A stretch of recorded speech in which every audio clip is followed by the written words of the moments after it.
Do you know, according to the U.S. Department of Defense, approximately 200,000 to 250,000 active duty military personnel are deployed overseas at any given time? However, this number doesn't necessarily reflect the percentage of soldiers deployed to war zones specifically. Now, pause for a moment and think about this.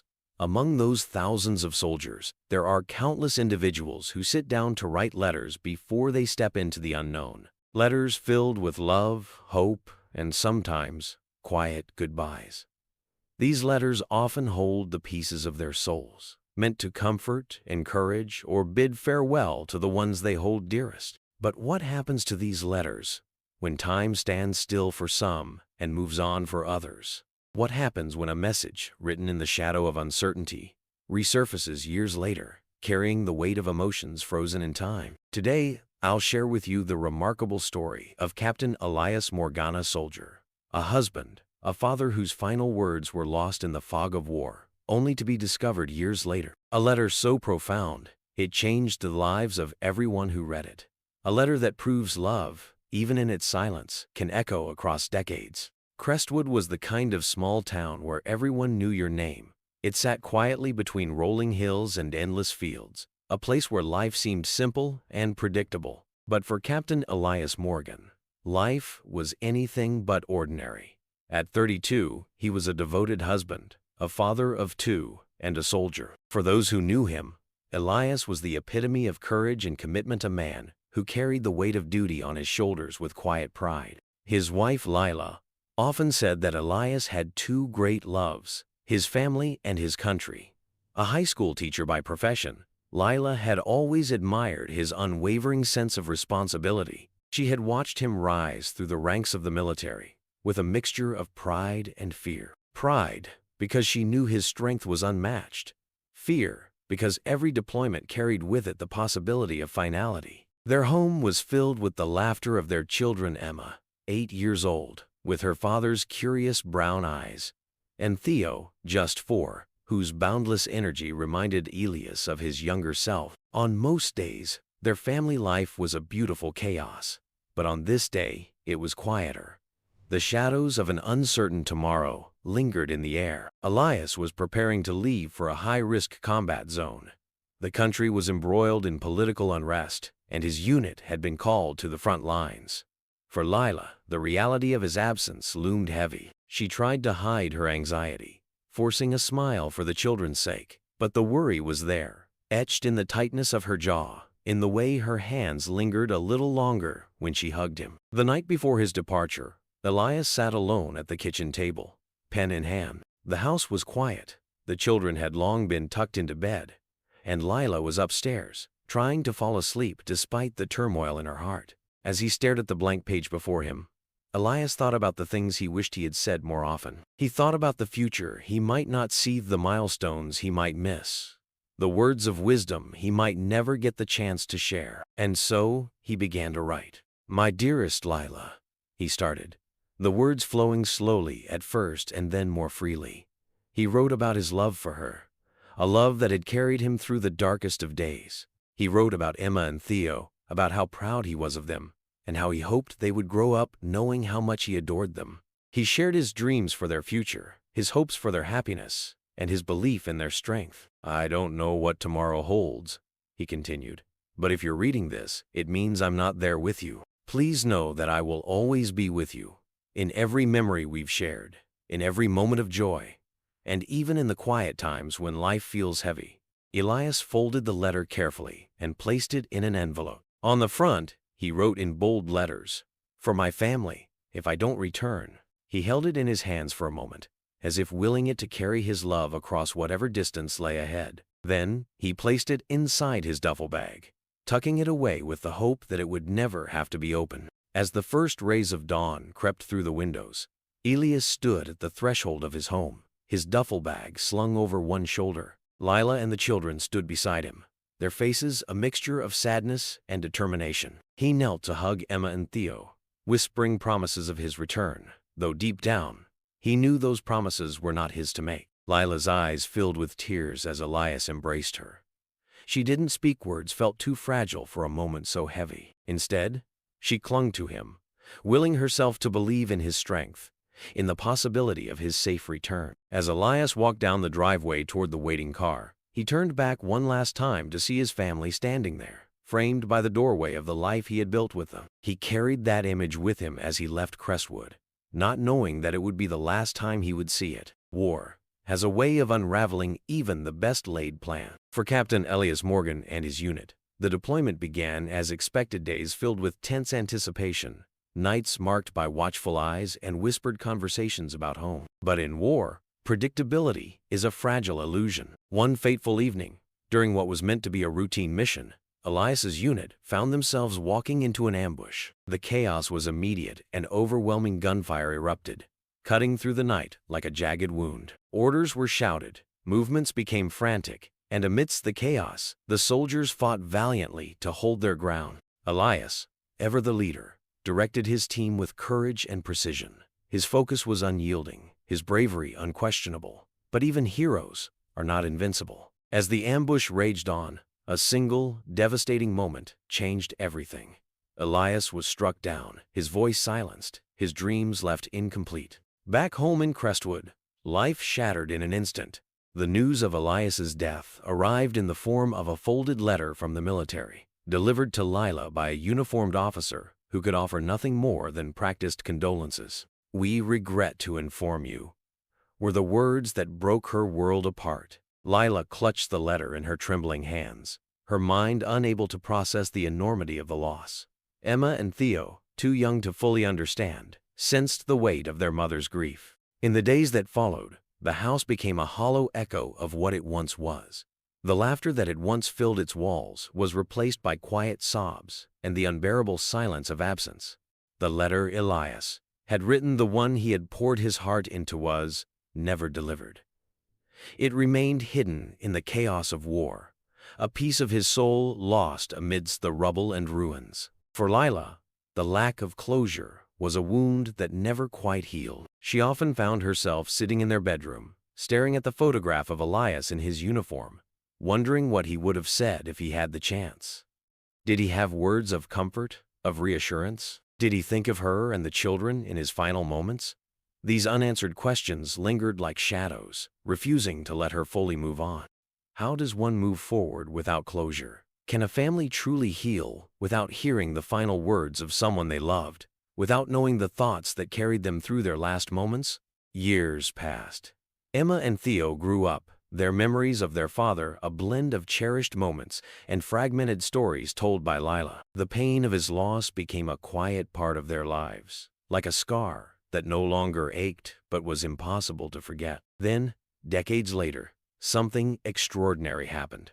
During a routine renovation of a military storage facility overseas, workers stumbled upon a forgotten box tucked away in a dusty corner. Inside were dozens of undelivered letters, each one a relic of the past, frozen in time. Among them was an envelope labeled, "For my family, if I don't return." It was Elias's letter that had been lost amidst the chaos of war, now found years later.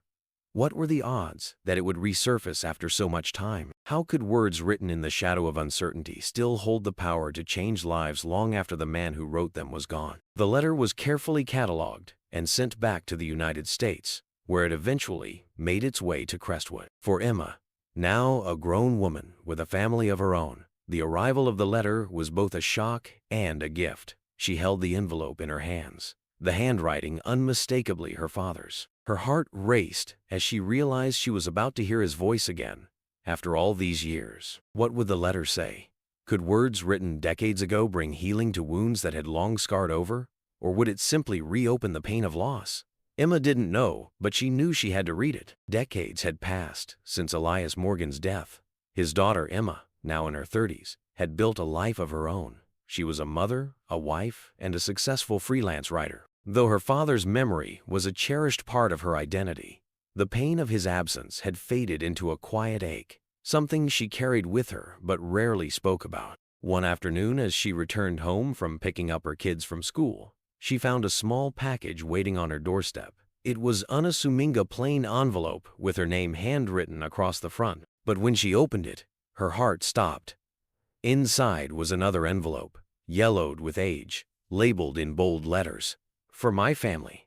If I don't return. The handwriting was unmistakable. It was her father's. Emma's hands shook as she stared at the envelope, memories flooding back in waves. She thought of the man who had knelt to tie her shoes before his deployment, who had sung her to sleep with lullabies and spun her around the kitchen to make her laugh. And now, here was his voice again, speaking to her from across time. She sat at the dining table, the house quiet except for the ticking of the clock, and slowly opened the envelope. As she unfolded the letter, she could almost hear her father's voice in her mind. My dearest Lila, Emma, and Theo, if you're reading this, it means I'm not there with you. And while my heart aches at the thought, I need you to know that I left this world with love in my heart and faith in the life we built together. Lila, my love, you are the strongest person I've ever known.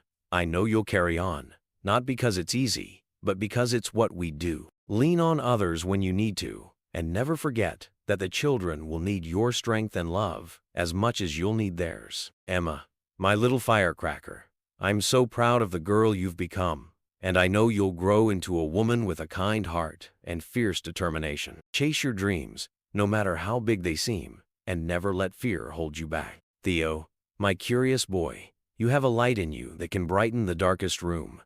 Stay true to yourself, and remember that kindness is not weakness, it's strength. Take care of your sister and your mother for me. I know you'll make me proud. And to all of you, know this. I loved you with every beat of my heart. Even in my final moments, my thoughts were of you. Carry that love with you, and let it guide you through whatever life throws your way. All my love, always. Elias. Emma wept as she read the letter, feeling the presence of her father in every word. She felt a warmth she hadn't known she needed, as if a missing piece of her heart had been returned to her. The next day, Emma drove to see her brother Theo, now a social worker in the neighboring city. She shared the letter with him, and as he read their father's words, tears streamed down his face. Theo had dedicated his life to helping families in crisis, but the letter gave him a new perspective. Moved by their father's message, Theo began incorporating Elias's words into his work. He shared their father's wisdom with struggling parents and children, using the letter as an example of resilience and love. For Theo, it was a way to honor Elias's memory while making a difference in the lives of others. Emma and Theo then showed the letter to Lila. Now retired, and living in a quiet corner of Crestwood, Lila had carried the weight of Elias's loss for years. When she read the letter, her hands trembled, and she broke down in sobs, but this time, they were tears of relief. For the first time in decades, she felt a sense of closure. The unanswered questions that had haunted her, the doubts about Elias's final thoughts and feelings were finally put to rest. His words gave her permission to let go of the guilt she'd carried and to embrace the life she still had. But the letter didn't just transform their family, had a far-reaching impact. Emma, inspired by the power of her father's words, wrote an article titled, "The Letter That Changed Everything." In it, she shared her father's story, the sacrifices of military families, and the healing power of his message. The article went viral, touching readers across the world. People wrote to Emma, sharing their own stories of loss and love, and thanking her for reminding them of the importance of cherishing the moments they have. Elias's words sparked conversations about the sacrifices made by soldiers and their families, and the importance of finding closure. His message of love and resilience became a beacon of hope for countless others, proving that even in loss, there can be healing, and even in silence, love can endure. Captain Elias Morgan may have lost his life in the line of duty, but his words lived on, bridging the gap between a life cut short and the ones he left behind. Through a simple letter, he proved that love and hope can transcend even the darkest of times. His message reminds us that, while we may not control the length of our lives, we do have the power to shape the impact we leave behind. Elias's words became a gift, not just to his family, but to all who heard his story. They were a reminder that love is not confined to the here and now. It is a legacy we carry forward, a light that continues to shine even in the deepest darkness. But now, I ask you, what words would you leave behind for the people you love most if tomorrow was uncertain? If life gave you no guarantees, what message would you want to be remembered by? Today, I challenge you to take a moment. Sit down and write a letter to someone you love, a parent, a sibling, a child, a friend. Tell them what they mean to you. Express your gratitude, your hopes, your dreams for them. Don't wait for the perfect moment, because life rarely gives us one. By putting pen to paper, you create something timeless, something that will endure, no matter what, just as Elias's letter did. In the end, the most important thing we leave behind isn't wealth or possessions, it's the love we've shared, the lives we've touched, and the words that carry our hearts. So, what will your letter say? Write the words that matter. Today, this has been the story of Captain Elias Morgan, a soldier, a father, and a man whose love reached across time. May his words inspire you to leave behind your own. Every soldier who serves leaves behind more than just memories. They leave stories, sacrifices, and lessons that can inspire generations. Captain Elias Morgan's story is just one of many, yet it holds a powerful truth. The impact of love and hope endures beyond the boundaries of time and circumstance. Take a moment today to honor those who serve. Reach out to someone in uniform. Share your gratitude with a veteran. Write your own story or a letter to someone you care about. These small acts of connection remind us of our shared humanity, of the sacrifices made for the freedoms we so often take for granted. Captain Elias Morgan's letter reminds us that while time may move forward, love has no expiration date. Let his words inspire you to live with intention, to love without hesitation, and to leave behind a legacy that speaks of kindness, courage, and unwavering hope. Honor their sacrifice. Share your story. Love without end. This has been the story of Captain Elias Morgan. Thank you for listening. Let us carry his message forward, together. For more stories of hope and transformation, don't forget to subscribe and join us again for the next chapter in the journey of life. Your story is just beginning.